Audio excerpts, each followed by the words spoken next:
The NFL owners meetings are in 5 days in Arizona. Jed York's going to talk. Kyle Shanahan's going to talk. They didn't talk at the combine. It's an interesting opportunity to get some information about the team that we all cover and cover and watch. So, Dad, if you were there, what would you ask Jed and Kyle if you had them in that group? Let's go Jed first. Yeah. Jed, how anxious are you to win a Super Bowl? Are you content to go year by year not winning a Super Bowl? How do you feel about that? I would ask him that. Yeah. I mean, he's never won a Super Bowl. His uncle won 5. Right, and it seemed like during the Harbaugh era, Jed made it real clear he was not content just being, in the running. He wanted to actually have a Super Bowl ring like his uncle. 5 like his uncle. Yeah, 5. He's on the quest for 6, but he's actually on the quest for 1. Yeah. His uncle got to 5. He's on the quest for 1. And it seemed like he wanted to get that one, but now it seems like he's okay just being on the quest. He's enjoying the trip. He's enjoying being a passenger. And yes. It's a lot of fun. He gets to meet the players. He gets to know the coaches. Yeah, he's probably on a first-name basis. It's a lot of fun. But I'd ask him, Jed, how content are you to be a runner-up? Yeah. To be a loser? Yeah. A high-level loser? What urgency do you feel to win a Super Bowl, and what are you going to do about it? That's what I'd ask him. Now, would he answer me? Who cares? That's the question. Make him uncomfortable. It would create a tense situation. Yeah, he and I have had tense situations. Too many reporters are looking for questions that do not create tense situations. Like, what does this interviewee want to be asked? Who cares? That's the question. What do the fans need to be answered? That. Yeah, that's what I would ask him. Now, Kyle Shanahan. Kyle, you're a very good coach. You've never won it all. You had chances, but you haven't done it. What are you going to change? What are you going to change? You need to change some things. Yes. Tell us 3 things you're going to change. Tell us one thing you're going to change. Tell us one thing. Start with freaking one thing. Start with one thing. Yeah, that's what I would say. What one thing would you change? Iggy, would he answer the question? No, but I think it would get a great answer. It would get a great response because he would become defensive. He would become angry, and he would lose his cool. So whatever he had prepared with the PR director before, the PR director's calm. He would say, Kyle, they're going to ask you this. They're going to ask you this. I think this would be a nice diplomatic answer. Kyle would throw that out and go into, well, what would you do? And you know better. And maybe I'll just. It's like, great. Yeah, let's do that. Yeah. Yeah. So give me a petulant response. Give me a petulant response. I love it. Yeah. In fact, my attitude in the old days was if I got a petulant or an aggressive response, I wasn't there to make friends. I was there to write good articles. So good columns. So if I got a petulant or an aggressive response, it made for a scene. Also, in writing.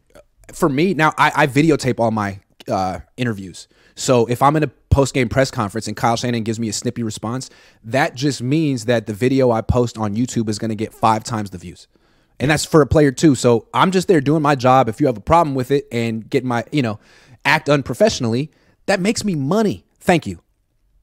Thank you. One time, Harbaugh, I loved Harbaugh. He was really challenging. He was fun. So he was always yelling at the officials. So in one Tuesday, press conference, those were a lot of fun. Mm-hmm. And I said, you're always yelling at the officials. Don't you think that could have a bad influence on it? And he goes, so, Lowell, you're asking me to change my behavior? Do you really remember that day? He said, are you asking me about my behavior? And you're like, I guess I am. You're like, I guess I am. And he was like, no. That's what he said. He said, I'm not going to change my behavior. And I said, all right, great. Okay. That's not fine. But I mean, he was right there. You want me to change my behavior? I love that. With Kyle and this Niners team, they've been on the brink of being the best team for 4 years. And it's like, people call Kyle a genius, right? It's like he has this invention, but he hasn't finished it yet. And it's like, man, this thing is going to revolutionize the world. We're going to be able to teleport people across the country. It's just that it doesn't work yet. It doesn't work yet. And you've been telling people it's going to work for 4 years. So, Kyle, what is the one thing you're going to change to make this invention work? And he's like, no, it does work. Oh, it's been bad luck. It's been bad luck. I got hurt. I hurt my back. It does work. No, Kyle, it doesn't work. That's my problem with him. Or the players betray me. Yeah. He always has an excuse for why his invention just isn't quite done yet. Right. Even though he's a genius. Yeah. Yeah. So those are two of the questions I would ask. I have more. You ask? I think you got to ask about. I mean, you either have to ask about Trey Lance specifically or the quarterback position. Who is your starting quarterback, Kyle? I asked him that at the post-season press conference, and he was like, gee, I haven't really even thought about that yet. Yeah, okay. I heard that. It's been 2 months later, man. Who is your starting quarterback, and how do you feel about Trey Lance? I mean, I understand you guys like Brock Purdy, and he showed a lot, but I thought Trey Lance was your guy, and he got hurt. Did he lose his job because of injury? What's going on? I love that question. How would he answer? I'm just trying to take it one day at a time, and I just have one. Right now I just got Trey's healthy, Brock's not. We'll see what happens throughout the offseason. That's what he would say. He wouldn't commit to it. We'll just take it one day at a time. So you don't have a quarterback. Okay, great. I just want you to say that in so many words. So you don't. It's March 26th or whatever when he talks, and you don't have a starting quarterback. Cool. Say that. Would he say he hasn't thought about it, or he couldn't get away with that again? He would say, oh, there's too many injuries, there's too many unknowns, it's too far away from now. We just got to get through this offseason and see what happens. Okay. If he happened to say, I haven't thought about it, which you hope that he would say. Right. The follow-up question would be, what have you thought about? Right. What have you thought about? Is there a God? What is the nature of the external reality? What have you been thinking about, Kyle? It's true.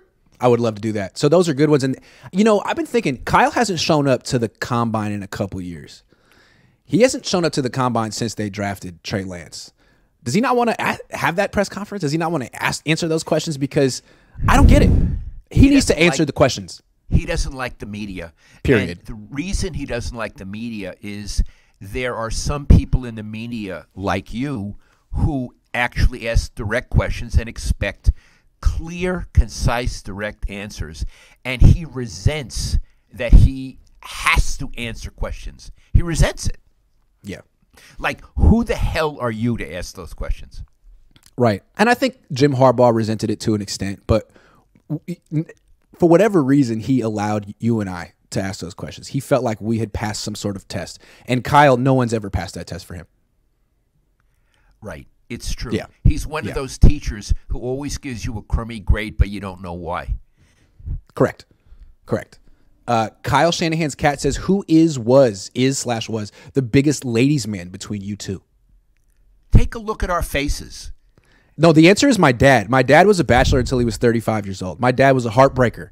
I've been in a monogamous relationship since I was 21. Although before then, watch out. Nathan says, what are the chances Kyle gets let go if they don't win a Super Bowl this year with this all-star roster? Man, I don't see Jed York having the courage to ever fire Kyle Shanahan. I almost feel like this is a lifelong – he has tenure. It's a lifelong position for Kyle. I think that Jed actually doesn't have the highest standards that his uncle did. I believe Kyle Shanahan, he's in year 7. I think he's got 3 more years on his contract. So that would put him through year 9. You said Bill Walsh had 10 years with the team. I think it would be fair, a very measured, and I mean, you would fire his ass now, but Jed won't. I think what Jed could do, if he doesn't have the courage to do that, just let the contract play out. If he wins a Super Bowl, extend him. If he doesn't, just let it expire. That'll be 9 years, 9 chances, no Super Bowls. Let him move on. Let him move on. That sounds fine to me. I would probably be more precipitate than that. I would have fired him after last season. And so would Eddie. So Eddie would have too. That's English.